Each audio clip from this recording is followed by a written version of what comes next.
Welcome to the Manly Saints Project with me, Hugh Hunter. We live in a world that struggles to understand the virtue of manliness. Our culture doesn't provide young men, or any men for that matter, with a lot of positive male role models.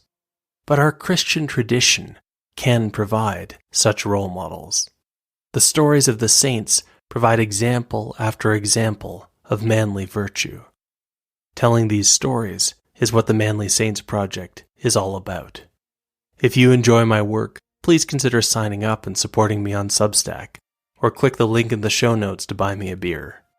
And if you enjoy the podcast as audio or video, please consider giving me a rating wherever you are. It helps a lot. Now, let's meet this week's Manly Saint.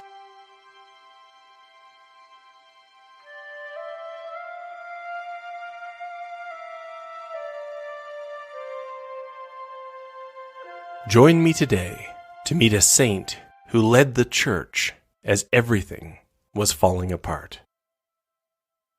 Name: Sergius, or Pope Sergius I. Life: around 650 to 701 AD.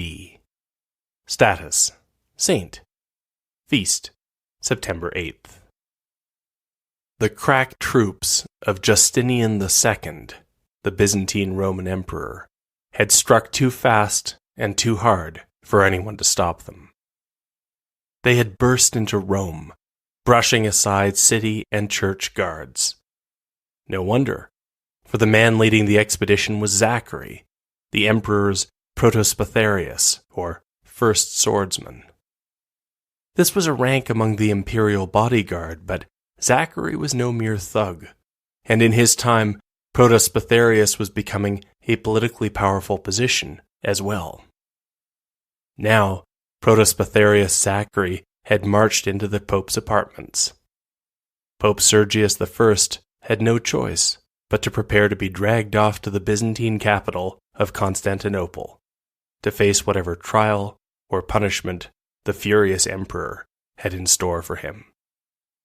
It was all because Pope Sergius refused to sign off on the quinisext. The quinisext, which you might translate as the fifth and sixth, was Emperor Justinian II's brainchild. He thought the Fifth Ecumenical Council and the Sixth Ecumenical Council had failed to produce enough concrete decisions, so he had called a council he called the Fifth and Sixth, the quinisext, to return to the topics previously discussed and this time produce results. And the quinisext had produced results. There were lots of findings enshrining the rights of priests of the Eastern rites to be married. There was a prohibition on depicting Jesus as a lamb. Wasn't it wrong to depict God as any kind of animal? And most importantly for Justinian II, the quinisext was to change the distribution of power in the church to reflect the new political reality. Sure, St. Peter had gone to Rome, but that had been a long time ago. The Western Roman Empire had fallen, and the Byzantine emperor's governor for Italy didn't even live in Rome. He lived in Ravenna, up in the northeast. So it was sort of crazy to have the church centered in Rome when nothing else was. The quinisext proposed, therefore, that the church should have two leaders, and the Patriarch of Constantinople would now be on the same level as the Bishop of Rome. The quinisext had been signed by those who attended. Justinian II had also managed to trick or intimidate some clergy who were supposed to be the envoys of the Pope into signing as well. But Justinian recognized that he'd need the Pope's signature on the document if it was to count for anything. When Pope Sergius saw the quinisext, he absolutely refused to sign it. Sergius was the successor of Peter. He had no intention of signing away this responsibility. He had told Justinian that he would rather die than sign off on the quinisext. Justinian seemed to be willing to let him do so. And so, Justinian had sent his crack team of soldiers, led by the protospatharius Zachary, to show Pope Sergius I what happened to those who dared to defy the emperor. Pope Sergius I was used to things falling apart around him. He had been watching it happen for much of his life. His family had come to Rome from the east, probably running from the Islamic conquest, from Syria to Sicily, then, as the Muslims began to attack Sicily, to the city of Rome. Young Sergius turned out to have a gift for musical composition, as well as a priestly vocation. He entered the church and slowly began to gain seniority. Sergius was a good priest. He doesn't seem to have been a very good social climber. And so he was assigned as parish priest to one of the poorest churches in Rome. Part of the problem was that Sergius was old-fashioned. Once upon a time, the Christians had worshipped underground, in Rome's catacombs. And, for a while, priests had continued to worship there. No modern priest did that anymore. But Sergius liked it in the catacombs, and liked to say Mass in the dark and stillness, surrounded by the silent witness of the martyrs. And so, when Pope Conon died in 687 AD, Sergius was far too unfashionable to make the short list for the Pope's replacement. And Sergius might have continued his career as an unknown, old-fashioned priest, except that after the death of Pope Conon, things got a little out of hand. There was a scramble to become pope. A man named Paschal had been planning to become pope for years, scheming and preparing for the day his chance would come. Paschal was an unpleasant character who was known to dabble in magic, and he hadn't won over as many allies as he wanted. So, he bribed the Byzantine Exarch of Ravenna, the governor of all of Italy, to take his side. After the death of Conon, the Exarch suddenly showed up in Rome, demanding that Paschal be made pope. Perhaps in reaction to all this, immediately after Pope Conon died, another man named Theodore was hailed as pope by others in the church. Soon there were camps. Theodore and his party occupied the central parts of the papal palace. Paschal and his men were banging on the doors and threatening them. It was a disgraceful situation. And as other churchmen in Rome watched, they wondered whether either candidate was right. Someone floated the name of Sergius. Oddly enough, despite not keeping up with the latest liturgical fads, he was popular. A delegation to install Sergius set out, and people began to join in. By the time they arrived at the papal palace, the numbers spoke for themselves. One of the candidates for pope, Theodore, recognized something in Sergius, and immediately told his followers that Sergius was, in fact, the true pope. Paschal was less willing to give up his bid for power.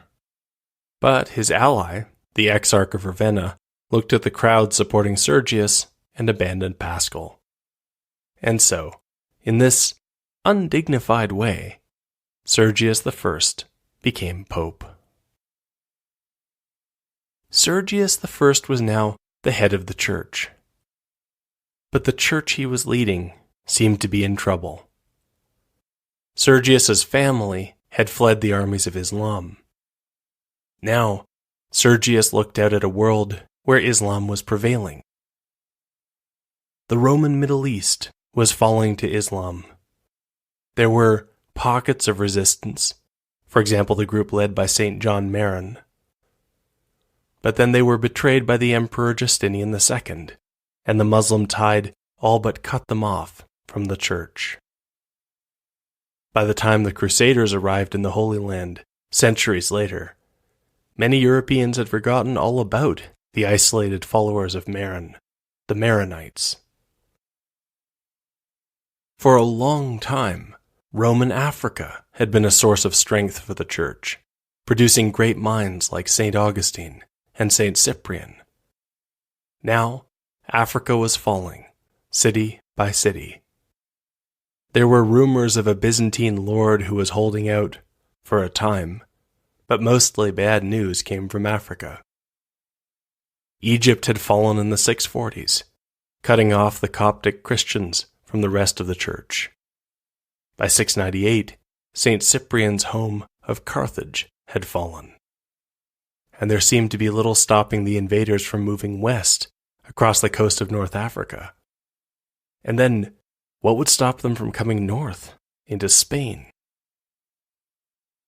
Even closer to home, there was conflict. Parts of Italy were in schism, a remnant of an old struggle for control. And, in the east, the Byzantine emperor seemed to be preparing to break with Rome.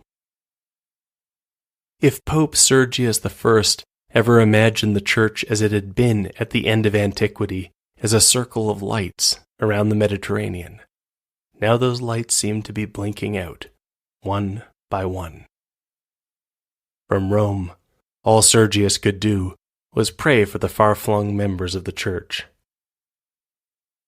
And I wonder whether that sense of the encroaching darkness was why Sergius reacted the way he did when in 688 he received an unexpected visit from a king. The king had come from very, very far away, from Wessex, the land of the West Saxons on the island of England. The king's name was Cadwalla. He wasn't fleeing anything.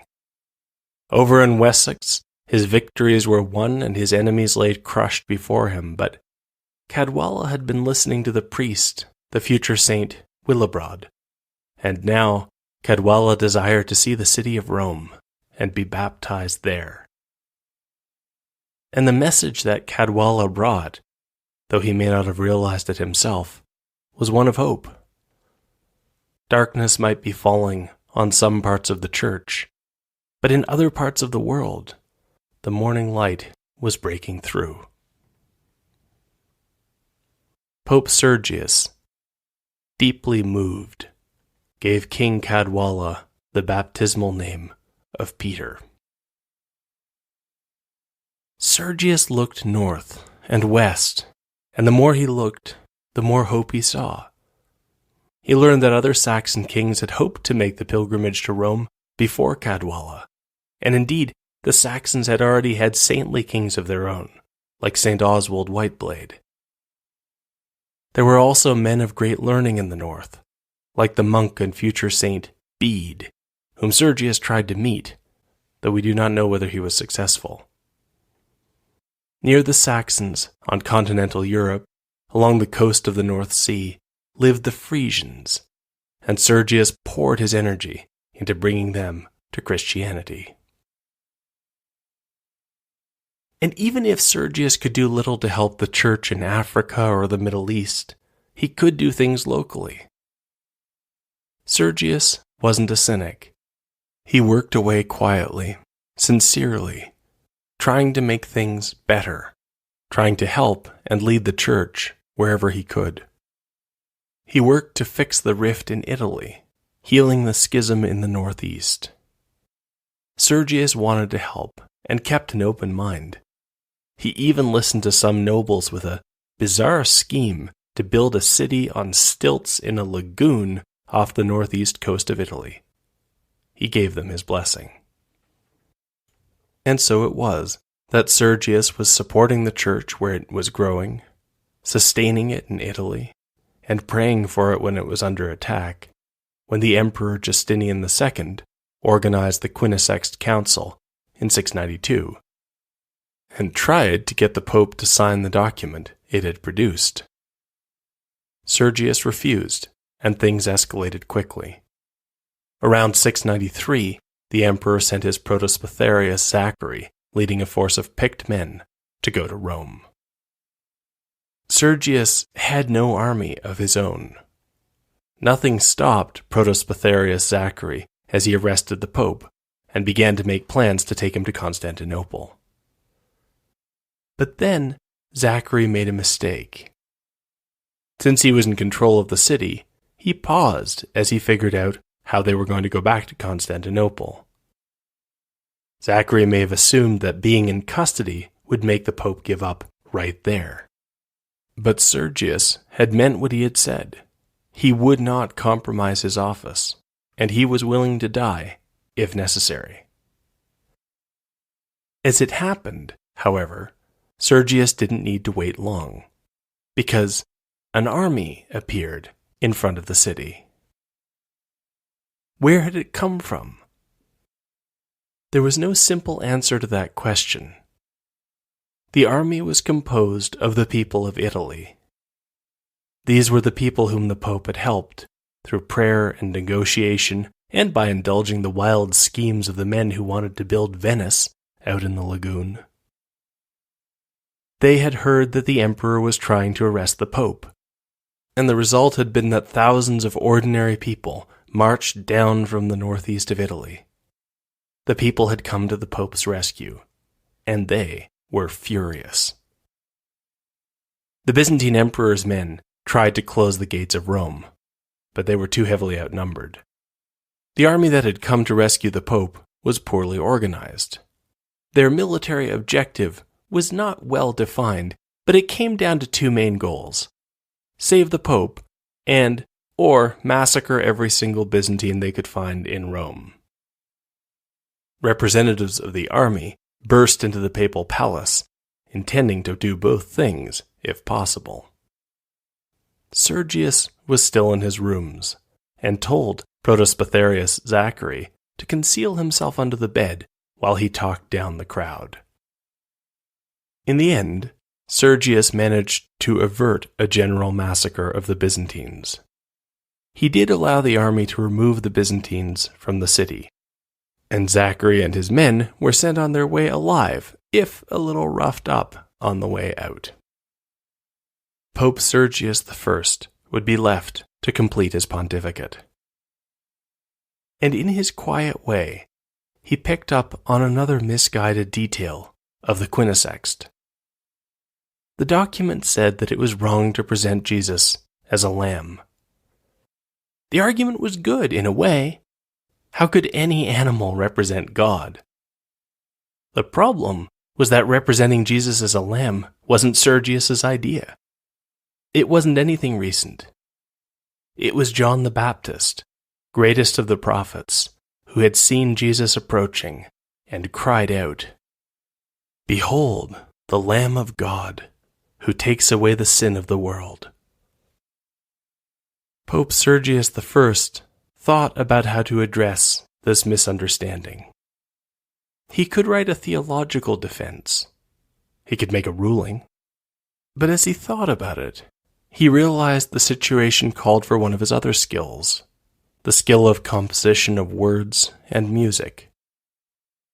Drawing on this skill, Sergius composed the Agnus Dei. We use this prayer in Mass today. Lamb of God, who takes away the sins of the world, have mercy on us. Lamb of God, who takes away the sins of the world, have mercy on us.